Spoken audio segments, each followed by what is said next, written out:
Il y a des mots en français. Ce n'est vraiment pas méchant de dire pas grave. Tu sur un plateau d'une matinée. Bon, d'accord. Bon, moi, je préfère rester dans mon vous quand même. Et c'est important.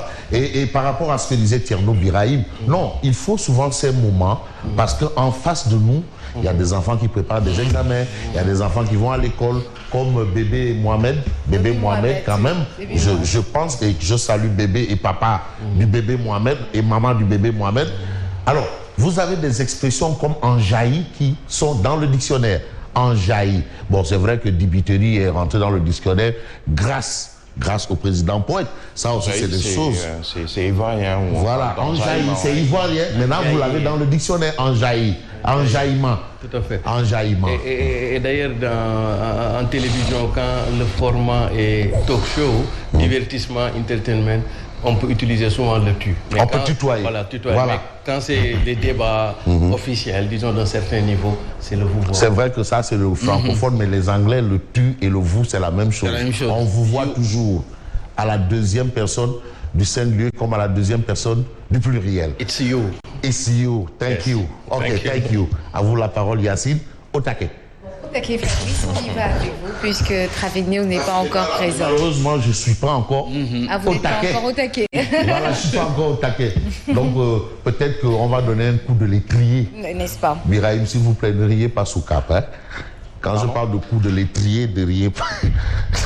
Alors, Fabrice, quelle est l'actualité phare? L'actualité, c'est ce que vous avez évoqué tantôt, mais je voudrais m'arrêter sur le dernier point que vous avez évoqué dans votre revue des titres. Adara Djolof. Fermé, ça c'est un scandale universel. Ça c'est un scandale universel. Et je peux vous parier, parfois aussi, on fait porter au président des chapeaux qui ne méritent pas, qui ne sont pas ces chapeaux. Mais pourquoi fermer des salles de classe pour la visite du président? Ça c'est un problème. Les classes sont utilisées pour accueillir les invités. Les invités. Donc, on n'a pas d'espace pour accueillir des invités. Donc, on met des élèves dehors. Pas d'hôtel, pas de... Malheureusement, vous avez vu un peu la COSIDEP quand même, qui a quand même pris une position assez tranchée. Et d'autres organisations. Mais quand même, les syndicats des enseignants. Ça même, c'est prononcé. COSIDEP. Mais il y a même les syndicats au plan local, puisque ces syndicalistes, ils demandent tout simplement que l'inspecteur de l'éducation et de la formation soit sanctionné, puisque c'est lui qui a pris cette décision. C'est lui qui a pris la décision. Alors qu'il n'a peut-être pas la prérogative de prendre ce genre de décision pour... Donc, monsieur le ministre de l'Éducation nationale, Tchouks, Mamadou Tala, et le porte-parole du ministère, là, l'imam Rati Mohamed Mustafa, il y a du khutba ici. Ça mérite un khutba. C'est important parce que là, quand même, Siré, je ne vais pas utiliser le mot chien-lit, mais on n'est pas loin de l'anarchie. Voilà, alors. Et d'ailleurs, c'est une marque très caractéristique des pays, disons pauvres comme ça, république bananière, qu'à chaque fois qu'un président se déplace, que cela soit un événement en soi. J'ai été dans des pays où le président, il allait même inaugurer une réalisation. À côté, les gens ne savaient même pas que le président était là. Voilà, c'est ça qui est un peu dramatique, parce que nous, à notre époque, l'école primaire, mais ça n'avait rien à voir avec les actualités politiques, etc. Moi, je me rappelle à l'époque, j'étais à Tuaon, mais le président pouvait venir à Tuaon, sortir à Tuaon, mais nous, ça ne nous dérangeait en aucunement dans nos études. Et là, on était encore à l'école primaire. D'accord. Alors, je vais emprunter l'expression d'un de nos doyens. Passons aux choses sérieuses. Ça, c'est de l'histoire aussi, hein, Tierno Birahim. Oui. Là, on va voir tonton Diani pour essayer de nous récapituler ce genre d'histoire. Alors, on va passer à la tribune. Nous sommes obligés de voir de ce côté. La tribune parle de chamboulement au sommet de la magistrature. Je ne suis pas surpris. Alors, il faut rappeler que cette actualité a déjà été évoquée par le même auteur, à savoir Elhadji Ndiogou Cissé, qui parlait justement de ce chamboulement et qui annonçait même le départ de Bassirou Gueye. Ah si, ça, il y a une semaine, la tribune en avait évoqué. Dans l'article où on expliquait pourquoi le ministre de la Justice, qui est quand même un grand leader politique à tout point de vue, à Ogo, n'est pas candidat. Alors, on a eu cette information, c'était bien dans l'article de Elhadji Ndiogou Cissé. Alors aujourd'hui, on parle de chamboulement au sommet de la magistrature. Oumar Maham Diallo, nouveau doyen des juges, donc c'est lui qui va gérer l'affaire Bodi, 4 mai, tout le reste là. Doyen des juges, Ousmane Diagne nommé procureur général. Alors Ousmane Diagne qui revient, ça quand même, c'est une actualité. Et l'autre actualité, c'est Amadi ou Amadou. Bon, il faut bien qu'on nous précise permettez-moi la tautologie, c'est-à-dire la redondance. Il faut bien qu'on nous précise bien de quoi il en est. C'est Amadou ou Amadi. Prend le fauteuil du procureur Serigne Bass. Ça, ce sont des informations qu'on a dans Tribune. Et puis Tribune quotidien parle de local. À Vélingara. Pourquoi faire? Eh bien, pour nous dire pour nous annoncer la validation de la candidature de la grande coalition après recours. Ah oui, à Vélingara. Donc Domsebop va compétir pour la conquête de la mairie de la ville. Oui. À Vélingara, c'est dans le Fouladou. On passe au Témoin quotidien. Le Témoin quotidien qui parle également de ce qui est l'actualité ce matin. Parce que quand même, la magistrature, c'est un pouvoir. Je suppose c'est un pouvoir. Et c'est ça le cas. On est en République, le pouvoir judiciaire. Le Témoin quotidien, s'il vous plaît, c'est assez compliqué quand on a ce volet-là. Voilà, justice.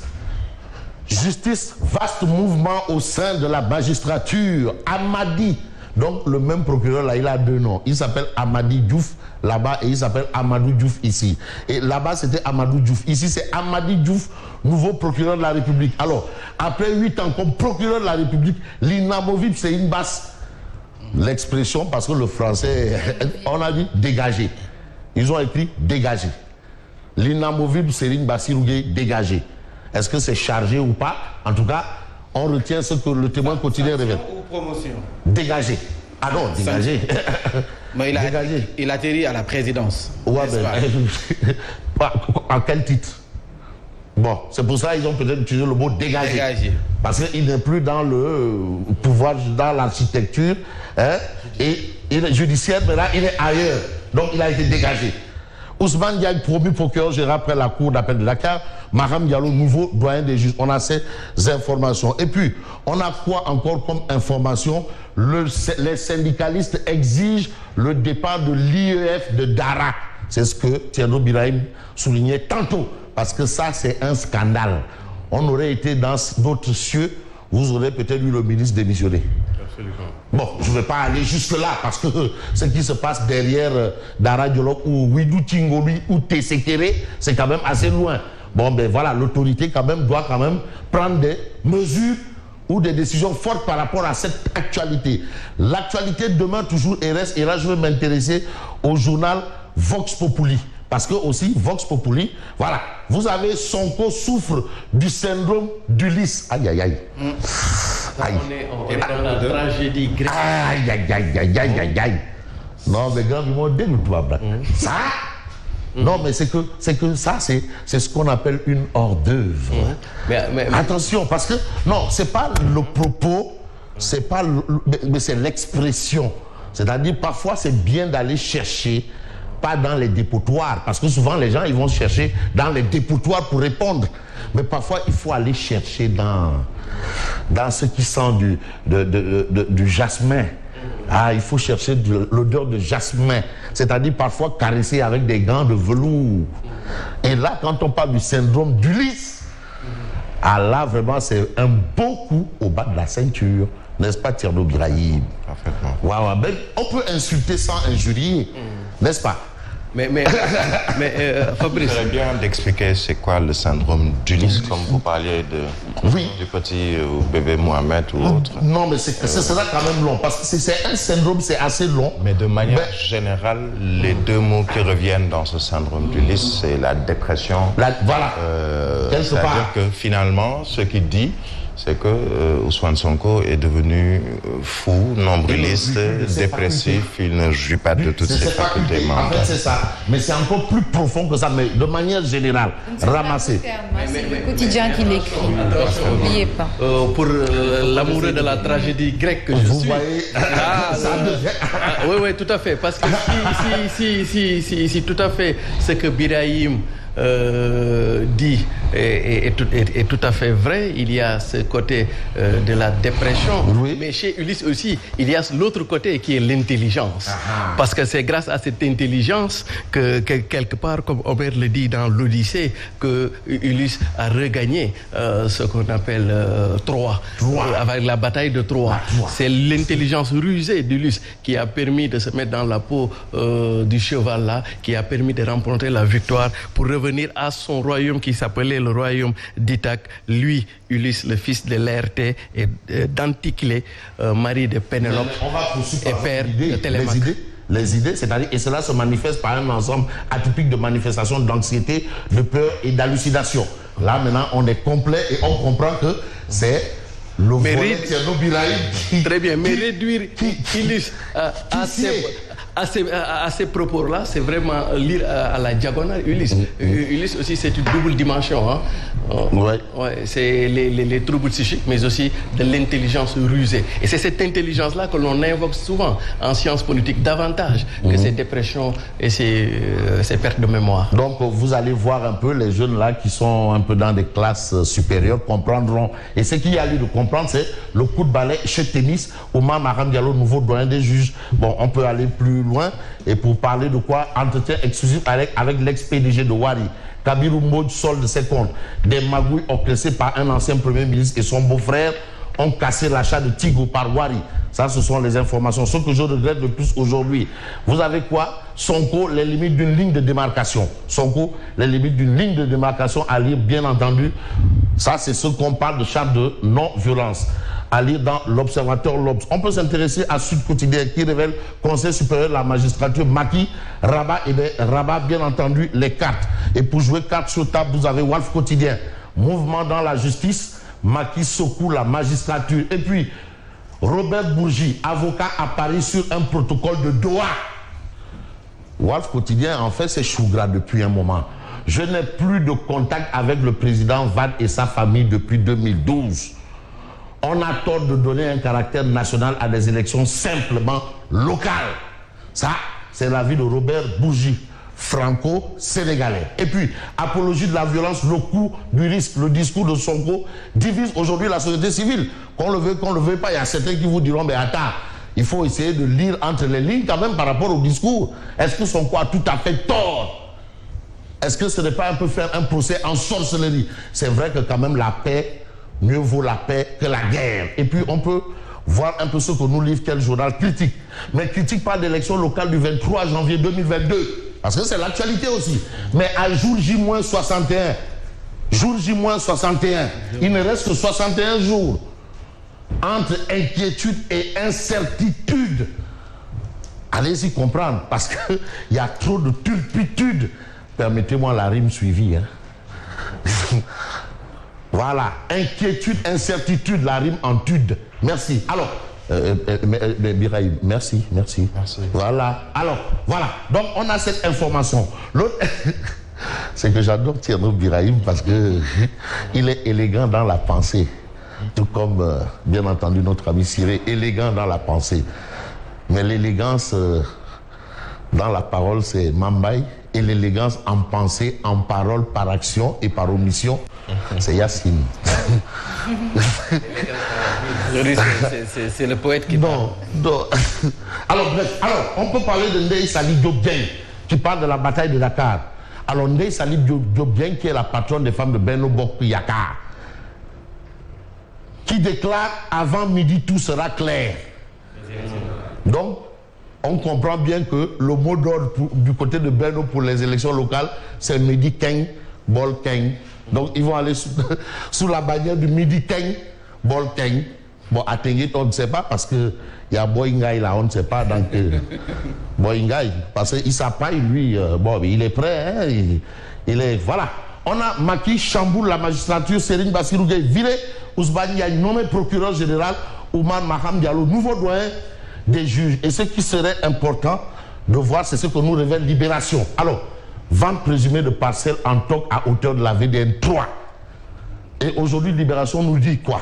Que le maire de Malika est en eau trouble. Il s'agit de qui? Eh bien, de Momar Talla Gadiaga et Biram Silla, assigné ce mardi devant le tribunal de Pikine-Guédiawaye pour escroquerie foncière. Wow. Ah oui.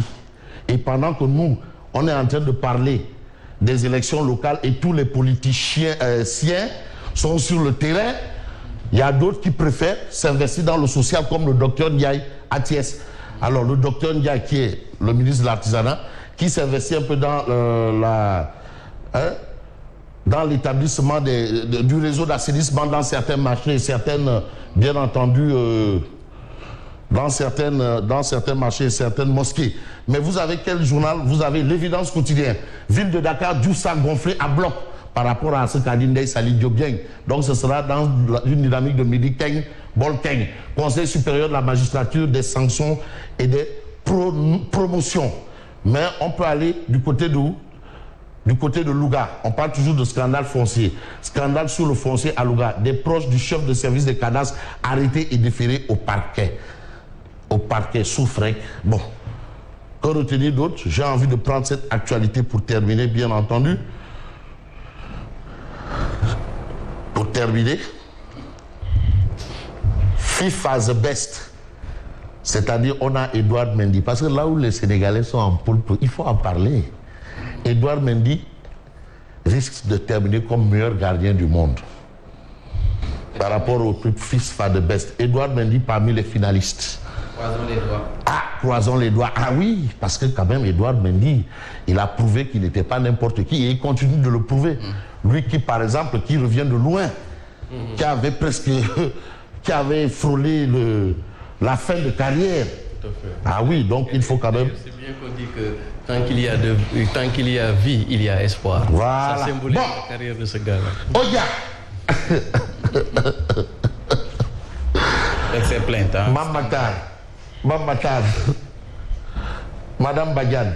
Non, mais c'est-à-dire, non, c'est non. Elle a un pied avec chaussure, un pied sans chaussure.